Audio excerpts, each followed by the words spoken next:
صاحب فکر لوگ بہت تھوڑے ہوتے ہیں جو حق اور باطل کی تمیز کرنا جانتے ہیں. اللہ نے ان کو یہ امتیازی شان عطا کی ہوئی ہوتی ہے. وہ دیکھتے ہیں کہ حق کیا ہے باطل کیا ہے اور ہم نے اصل کس منزل تک پہنچنا ہے. ایسے لوگ ہی بامراد ہوتے ہیں اور معاشروں میں ایسے لوگ ہی معاشروں کا نمک ہوتے ہیں. اب موجودہ دور کے اندر چونکہ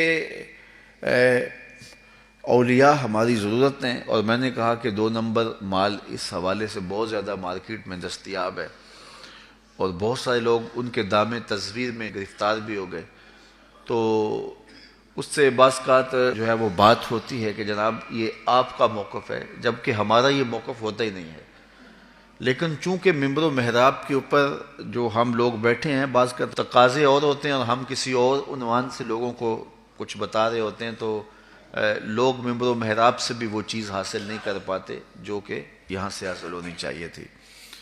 تو ہمیں بہرحال عملاً اب اس بات کی ضرورت ہے کہ ہم کھڑے ہو کر کے نفی کریں ایسے طبقات کی جو دین کے نام پر دین کی آبرو کو پامال کر رہے ہیں اور ایسے لوگوں کی قربت حاصل کریں کہ جن کی سنگت اور صحبت ہماری دنیا بھی سنوارے گی ہماری آخرت بھی سنوار دے گی.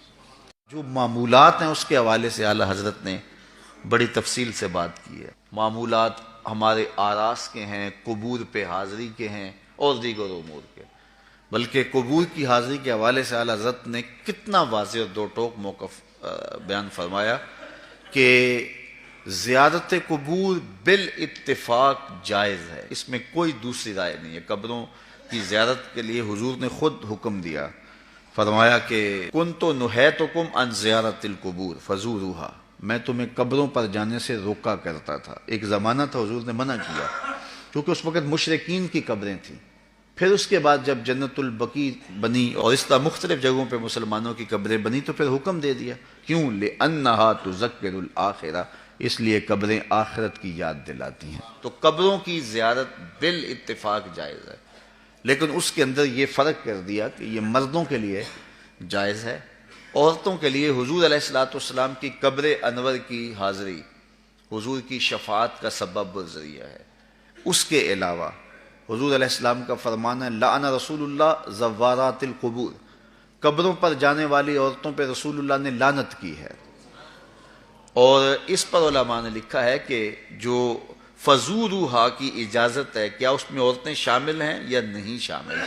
تو ایک کثیر طبقہ کہتا ہے کہ عورتیں شامل نہیں ہیں, اور جو ان کو شامل مانتا ہے اس کو بھی شرائط سے مانتا ہے. ایک تو محرم کے ساتھ جائیں, دوسرا وہاں اختلاط مرد و زن نہ ہو, اور تیسری شرط یہ ہے کہ عورتیں جزا فضا نہ کریں, واویلا نہ کریں, جس طرح عورتوں کے اندر جو ہے وہ صبر کی کمی ہوتی ہے مردوں کی نسبت.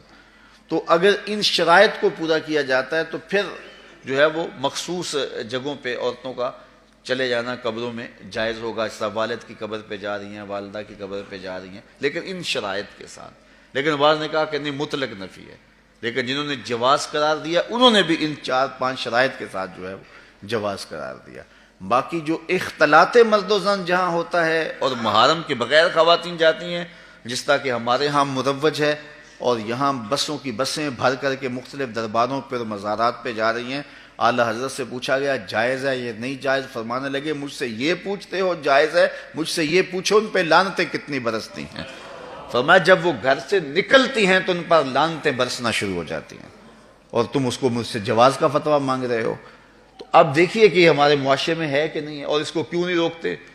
اس لیے کہ وہ کہتے ہیں اگر عورتیں نہیں آئے گی تو بابے کا گلہ کون بھرے گا, اس لیے کہ پیسے تو عورتیں ڈالتی ہیں, اس لیے وہ کہتے ہیں کہ ٹھیک ہے, اور اس کے لیے آنکھیں موند لیتے ہیں, بند کر لیتے ہیں. ضرورت ہے کہ عورتوں کو مزارات پہ حاضر ہونے سے منع کیا جائے, وہ گھر کے اندر رہیں, اور اگر وہ جانا چاہتی ہیں تو یہ شرائط ہیں جو ہمارے علماء نے دی, اور ان شرائط پر پورا اترنا اتنا آسان نہیں ہے.